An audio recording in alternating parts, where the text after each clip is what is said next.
की मोहलत रह गई है। इसके बाद स्मगलिंग करने वालों लांचों को समंदर में गर्क कर दिया जाएगा।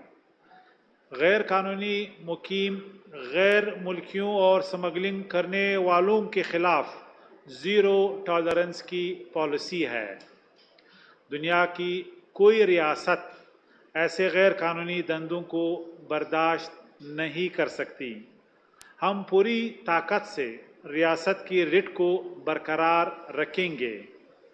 जिस दिन से आर्मी चीफ ने माफिया को लगाम डाली है, उस वक्त से अब तक तकरीबन 57 रुपये डॉलर सस्ता हो गया है और साथ ही बैरूनी कर्जों में डॉलर सस्ता होने की वजह से 6,616 अरब रुपए कमी हो चुकी है।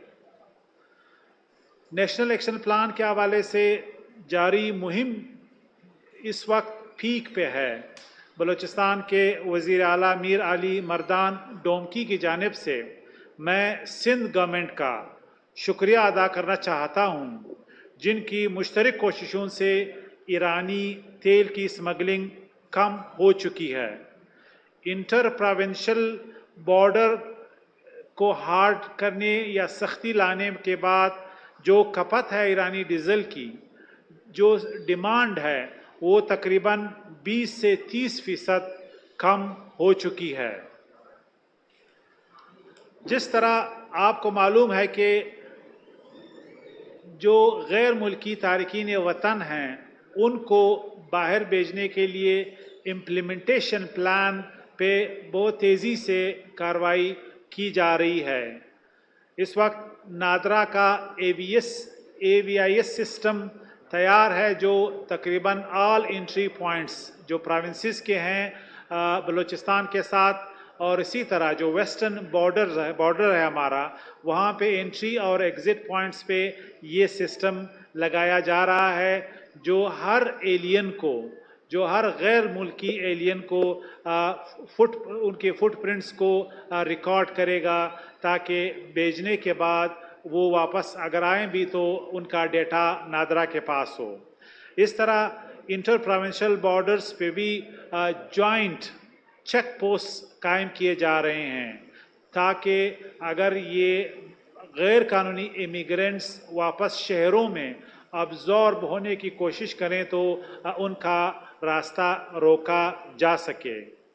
इसके अलावा इफेक्टिव ग्राउंड चेक्स के ज़रिए पूरे रीजन में जो गैर मुल्की गैर कानूनी इमिग्रेंट्स हैं उनका डेटा रीचेक किया जा रहा है। जो हमारे मुख्तलिफ इदारों के पास डेटा है उसको सिंक्रोनाइज करने के लिए ग्रॉस रूट लेवल पे एक मुनज़्ज़म कार्रवाई जो है वो अंडरवे है, ताकि हम चेक और काउंटर चेक कर सकें कि वाकई जो डेटा हमारे पास है उसकी एक्यूरेसी कितनी है। और मैं ये भी बताता चलूँ कि पाकिस्तान ये सारे कार्रवाई एक इंटरनेशनल लॉ जो UN रेजोल्यूशन का 1333 है के मुताबिक कर रहा है, और इस रेजोल्यूशन के मुताबिक उनको जो प्लान करते हैं, कमिट करते हैं, फाइनेंस करते हैं या टेररिस्ट एक्टिविटीज़ में हेल्प करते हैं, उनको निकालना हर स्टेट की जिम्मेदारी है। और आपको ये भी मालूम है कि स्मगलिंग में, टेररिज्म में और क्राइम्स में जो एलियंस हैं, जो गैर कानूनी एलियंस हैं, उनका यानी इन्वॉल्वमेंट का डेटा आप सब के सामने है। जिस तरह अभी इस साल में 20 खुदकश धमाके हुए हैं, उसमें 13 धमाकों में गैर कानूनी अफ़गान एलियंस या इमिग्रेंट्स शामिल हैं। इस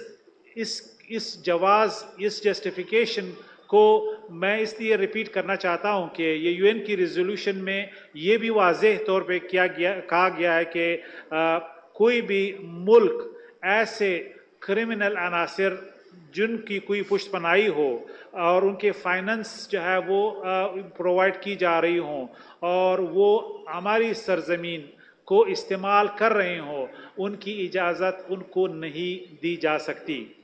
इसी तरह जो नेशनल एक्शन प्लान है उसमें बलूचिस्तान लीड कर रहा है ताकि इस वक्त जो गैर कानूनी माइग्रेंट्स, चाहे वो सिंध से आ रहे हैं चाहे वो दूसरे इलाकों से आ रहे हैं, उनको हम जो एग्ज़िट पॉइंट्स है बॉर्डर्स पे, वहाँ से उनको हम बेदखल करें और जो डेडलाइन है उसके मुताबिक हम ये जो जिन लोगों के ख़िलाफ़ ये कैंपेन लॉन्च हुई है उनको हम बेदखल कर सकें। और now I so open to question please.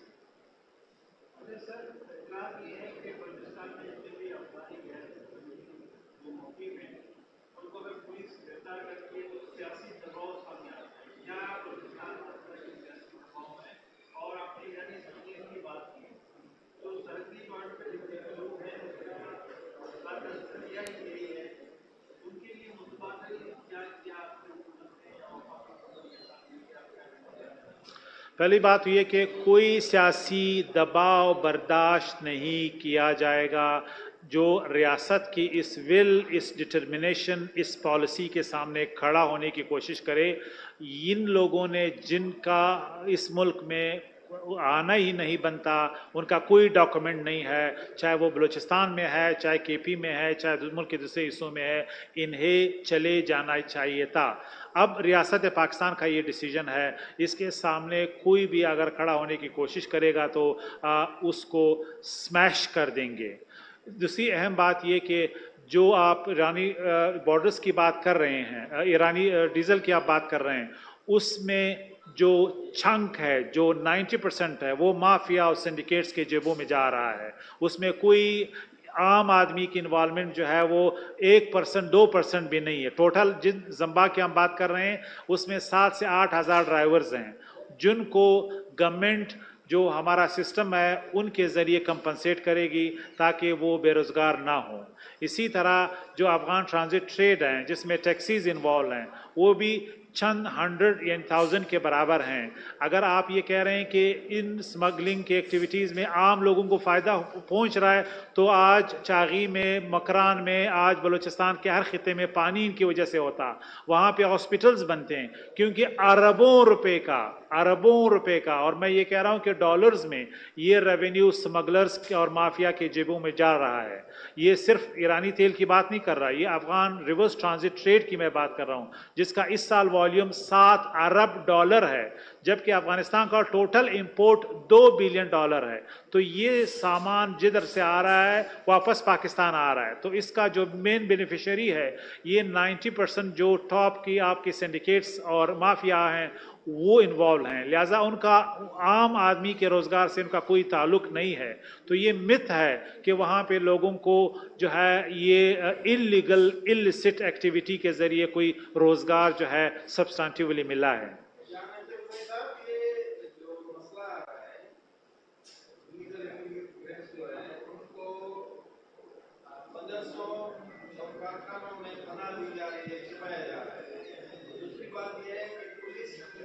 बना दिया है, इधर से पकड़ते हैं, पैसे लेके छोड़ देते हैं। इस हवाले से हुकूमत की तो कोई कार्रवाई नजर नहीं आ रही है। देखिए, मरकजी गवर्नमेंट ने तमाम सूबों को ये इंस्ट्रक्शंस दी हैं कि इन लोगों को आपने बाइज़्ज़त तरीके से बाहर निकालना है और ये फॉरेन एक्ट के तहत इन्हें बाहर निकाला जा रहा है।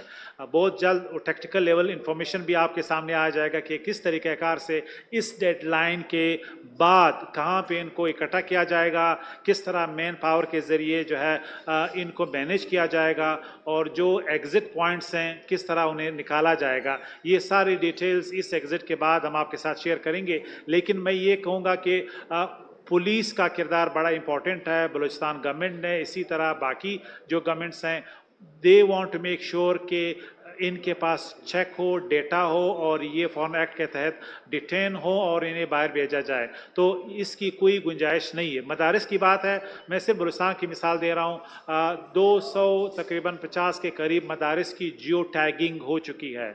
उनमें से 84 जो है वो अफ़गान मैनेजमेंट, अफ़गान जो इमिग्रेंट्स हैं उनकी मैनेजमेंट के नीचे हैं, जिनको पाकिस्तानी मैनेजमेंट में हैंड ओवर किया जा रहा है। इसी तरह उनकी फाइनेंस स्टूडेंट्स को, उनकी कैरिकुलम को, उनके रिफ्यूजी कैंप से उनको मॉनिटर किया जा रहा है।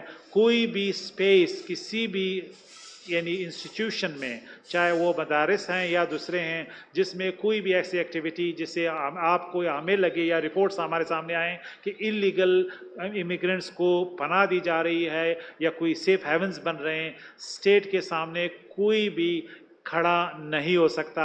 ये स्टेट का रिजॉल्व है, लिहाजा ये कोई वो मेजर्स जो माजी में होते रहे नहीं है। ये रियासत पाकिस्तान का ये फर्म डिटर्मिनेशन है कि हमने इस मुल्क को एक नॉर्मल रियासत बनाना है, जिस तरह इस पूरे रीजन में बाकी रियासतें हैं। कोई भी शख्स वीज़े के बगैर, कोई फॉरेनर डॉक्यूमेंट के बगैर इस मुल्क में नहीं होना चाहिए, और ये इलीगल है। इसको सपोर्ट करना, इसको फैसिलिटेट करना, चाहे वो पाकिस्तानी हो या कोई और हो, वो रियासत पाकिस्तान के रिट को चैलेंज कर रहा है। लिहाजा they will be dealt with sternly.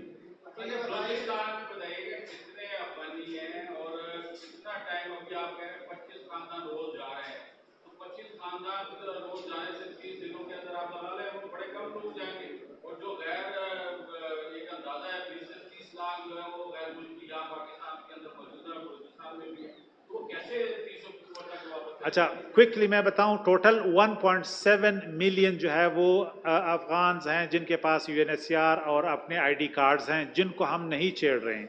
जो टोटल एलियंस हैं उनकी तादाद 1.3 मिलियन है, जिनको हमने हर कीमत पे निकालना है इस डेडलाइन के बाद।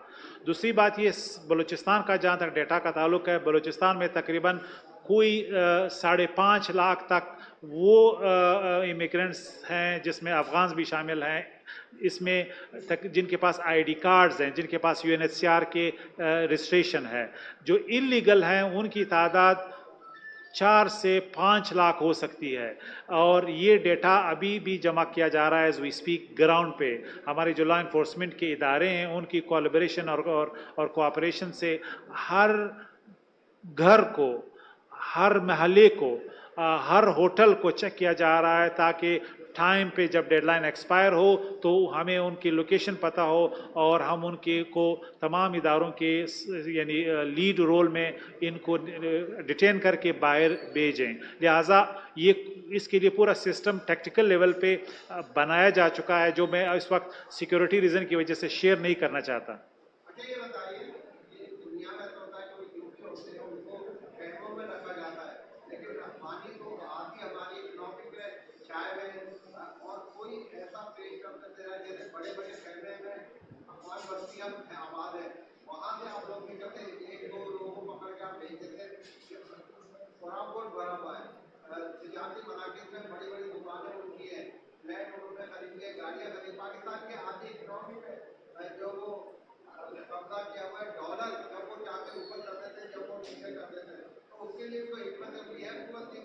पहली बात ये, रियासत पाकिस्तान का जो विल है वो अपेक्स कमेटी के नेशनल एक्शन प्लान में हमें नज़र आया।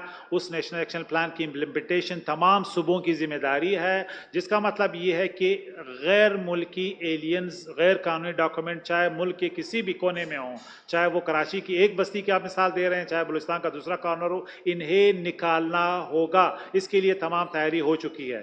दूसरी बात ये कि जिस तरीके से माजी में जिस तरह आपने डॉलर्स की मिसाल की दी, अब उसी के खिलाफ जो क्लैम्पडाउन आया है, इस वक्त जो डॉलर की कीमत आई है वो इस मुहिम का नतीजा है। जिस तरह मैंने इशारा किया, 57 रुपये का कीमत डॉलर के मुकाबले में ऊपर गया है। क्यों? क्योंकि स्मगलिंग, चाहे वो अफगान ट्रांजिट ट्रेड हो, चाहे ऑयल स्मगलिंग हो, ईरानी तेल, चाहे दूसरी इलिसिट एक्टिविटीज़ हो, उनमें जो माफियाज थे, जो हुंडी और हवाला वाले लोग थे, उनको जो है वो कंटेन किया गया है। सिर्फ बलूचिस्तान में 15,000 के करीब हवाला और हुंडी वाले लोग ऑपरेट कर रहे थे, जो ईरानी पेट्रोल और अफगान ट्रांजिट रिवर्स ट्रेड की डॉलर में कारोबार या ट्रांजैक्शंस कर रहे थे, जिनको स्मैश करके अल्हम्दुलिल्लाह आज हम डॉलर को स्टेबलाइज कर, रुपये को डॉलर के मुकाबले में स्टेबलाइज करने में कामयाब हो गए हैं। Last two question please. इस हवाले से जो है हम देखते हैं कि बलूचिस्तान गवर्नमेंट जो है वहां पर जो है नाकाम हो चुकी है।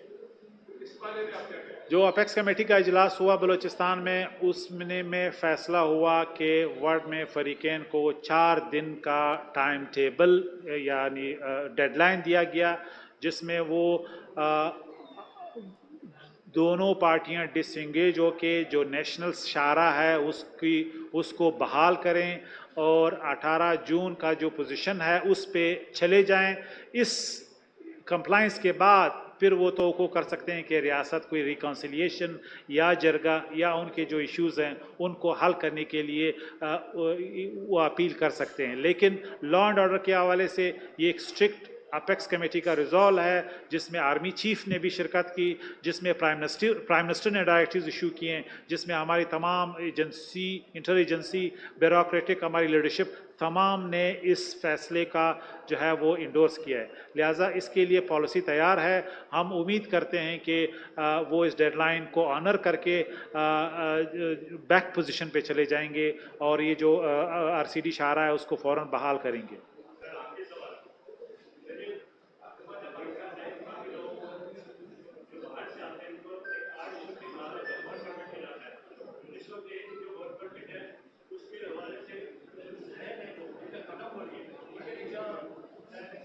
देखिए, जिनका वीज़ा एक्सपायर हो गया है दे हैव टू लीव, उनको निकाला जाएगा। जिनका पासपोर्ट एक्सपायर है उनको निकाला जाएगा। जिनका वर्क परमिट एक्सपायर है और वो जो कंसर्न कंपनी है वो रिन्यू नहीं करा रही है और वो यहाँ पे हैं, दे विल बी एक्सपेल्ड। ये पॉलिसी है, इसमें कोई एक्सेप्शन नहीं।